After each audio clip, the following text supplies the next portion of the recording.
আমরা আগে একটা ভিডিও দেখি, তারপর আমি আসতেছি। जो प्यारे आका सल्लल्लाहु अलैहि वसल्लम को जंग में अकेला छोड़ गए थे, वो वाले मुसलमान, या मैं वो मुसलमान बनूं जो बीबी यानी कि रसूल अल्लाह की बेटी को बागे फिरक न दे सके। वो वाले मुसलमान बनूं कि जब रसूल अल्लाह ने कहा था आओ मैं तुम्हें खिलाफत के मसले बताऊं, तो आगे से जवाब आया था कि बस हमारे पास खुदा का कलाम, खुदा की किताब मौजूद है, हमें और कुछ नहीं चाहिए। क्या मैं वो वाला मुसलमान बनूं जिनके बारे में हदीस कही गई कि मैं बनु उमैया के बंदरों को नाचता हुआ देखता हूं? क्या मैं वो वाला मुसलमान बनूं जिसने इमाम हसन का कत्ल किया था, इमाम हुसैन का कत्ल किया था, जिसने मौला अली पे शब सितम किए थे? क्या मैं वो वाला मुसलमान बनूं? क्या मैं वो वाला मुसलमान बनूं जिसने इमाम बाकिर, इमाम जाफर, इमाम ज़ैनुल आबदीन के ऊपर न जाने क्या क्या जुल्म सितम किए थे? क्या मैं वो वाला मुसलमान बनूं जिसने मेरे मौला अब्बास के दोनों हाथ शहीद किए थे? क्या मैं वो वाला मुसलमान बनूं जो कोई भी किताब न पढ़ने के बाद भी अपने जो है वो फतवे लगाता है और जोर जोर से चिल्लाता है कि तुम क्या जानो दीन के बारे में, मेरा दीन ये है, मेरा वो दीन है? क्या मैं वो वाला मुसलमान बनूं जो कि आज भी आदम और हवा का वाकया हमें सही तरह से समझा नहीं सकता? क्या मैं वो वाला मुसलमान बनूं जो हदीस की 6 किताबों पर ईमान तो लाता है, मगर पूछा जाए कि अगर 5686 में ऊंट का पेशाब पीना सही लिखा गया तो इस हदीस को खत्म क्यों नहीं कर देते? क्या मैं वो वाला मुसलमान बनूं जिससे अगर फिक के मसले पूछे जाएं तो कहता है कि मैं दीन पे फाइज नहीं, मैं नहीं जानता मेरा दीन क्या है, जाओ किसी आलिम से राब्ता करो? क्या मैं वो वाला मुसलमान बनूं, मैं शिया बनूं, मैं सुन्नी बनूं, मैं वहाबी बनूं, मैं देवबंदी बनूं, मैं इस्माइली बनूं, मैं अहमदी बनूं? हमें ये तो बता दें कम से कम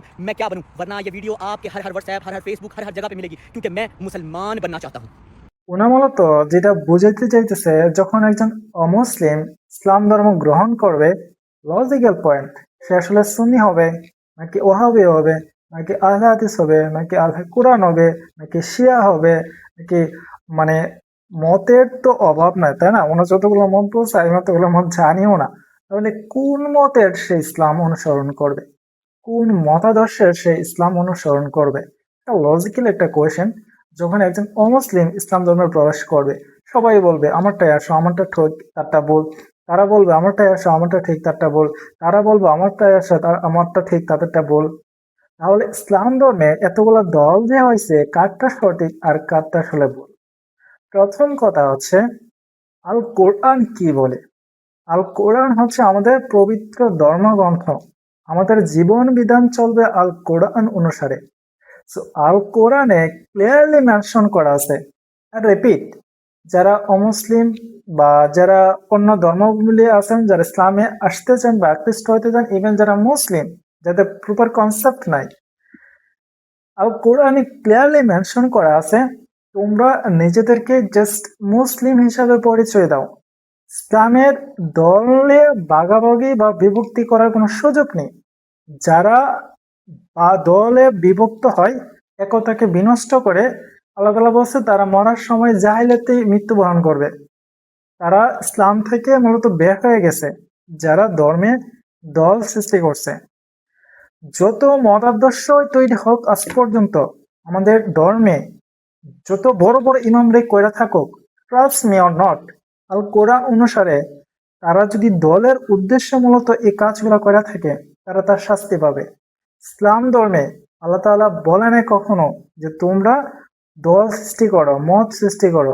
আল্লাহ তাআলা বলছে তোমরা এক হয়ে আল্লাহর রজ্জুকে ধরে রাখো, একতাই থাকো। তোমাদের মধ্যে তোমাদের স্বাধীন ইচ্ছা দেওয়া হয়েছে, মত দ্বিমত থাকতেই পারে, কিন্তু একটা ক্ষেত্রে সবাই এক থাকতে হবে, সেটা হচ্ছে আল্লাহ এক ও অদ্বিতীয়। আল কোরআন নবী সাল্লাল্লাহু আলাইহি সাল্লামের উপর নাজিল হয়েছে। আমাদের নবী মুহাম্মদ হচ্ছে নবী, বা হযরত মুহাম্মদ সাল্লাল্লাহু আলাইহি সাল্লাম হচ্ছে আল্লাহর বান্দা বা রাসূল। এই একটা পয়েন্টে সবাই এক থাকতে হবে। এছাড়া বাকি যত মত আছে, দ্বিমত থাকতে পারে, সেটা ভিন্ন প্রাসঙ্গিক।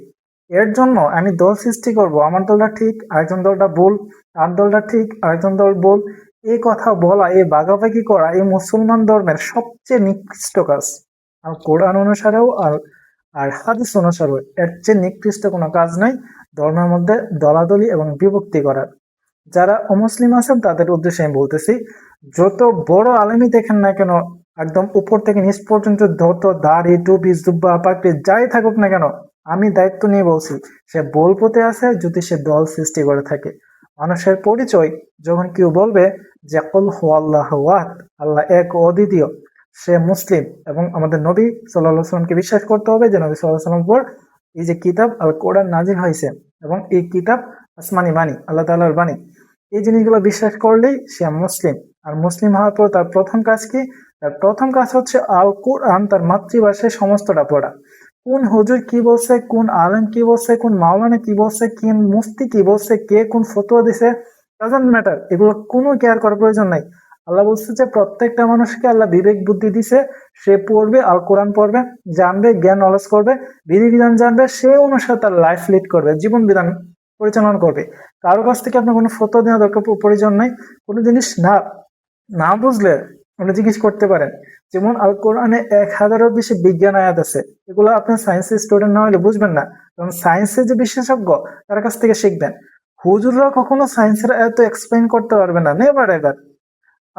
আল কোরআনে মনোবিজ্ঞানের অনেক আয়াত আছে, ফিলোসফির অনেক আয়াত আছে, এগুলো হুজুরা ব্যাখ্যা করতে পারবে না।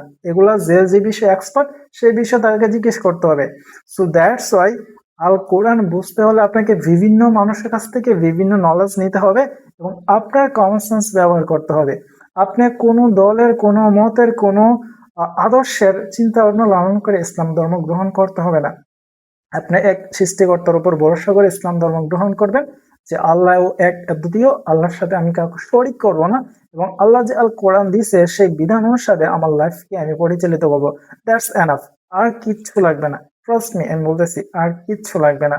এছাড়া যত নিয়ম নীতি কানুন আছে, যত জিনিসপত্র তৈরি করছে হুজুররা, কোনটা বেদাত, কোনটা সহি, কোনটা ভুল, কোনটা জাল, সমস্ত কিছু, ইচ এন্ড এভরিথিং, সমস্ত কিছু ঐচ্ছিক, অপশনাল। ওগুলো আপনার মন চাইলে করেন, না চাইলে করেন না, সমস্যা নাই। কিন্তু আল কোরআনের যে বিধিবিধান আছে, সেই বিধিবিধানগুলো আপনাকে নিজে পয়রা হইলেও যাই না হইলেও সেগুলো আপনাকে পালন করতে হবে এবং মানতে হবে। আপনি যদি আল কোরআন নিজের চোখে পড়েন, আপনার কাছে সব ক্লিয়ার হয়ে যাব, কোন হুজুর ফ্রড, কোন হুজুর ঠিক, কে সঠিক কথা বলতেছে, কে ভুল কথা বলতেছে, আপনি কোন হাদিস অনুসরণ করবেন, কোন হাদিস রিজেক্ট করবেন, সবগুলোর অ্যান্সার পাবেন আপনি আল কোরআন পড়লে। কারণ আল কোরআনকে বলা হয়েছে ফুরকান, যেটা সত্য মিথ্যার পার্থক্য সৃষ্টি করবে। সো আল কোরআন যদি আপনি জানেন, তাহলে কোনটা সত্য কোনটা মিথ্যা সেটার অ্যান্সার পাবেন। ওকে, সো আশা করি হয়তো না আমার ভিডিও দেখবে না, কিন্তু আমার ভিডিও এখন পর্যন্ত যদি কেউ দেখে দেখেন, তারা একটা প্রপার অ্যান্সার হয়ে যান এবং মানুষকে সে অনুযায়ী ইন্সপায়ার করবেন। দেখেন, ইসলাম প্রচার করা, ধর্ম প্রচার করা প্রত্যেকটা মানুষের, প্রত্যেকটা ইমানদারের, প্রত্যেকটা মুসলিমের দায়িত্ব। শুধু এটা আমার না, বা কোনো আলেমেরও না। যে জানে যতটুকু প্রবাস অনেক জিনিস, ততটুকু প্রচার করা তার দায়িত্ব বা ফরজ একটা কাজ। আসসালামু আলাইকুম।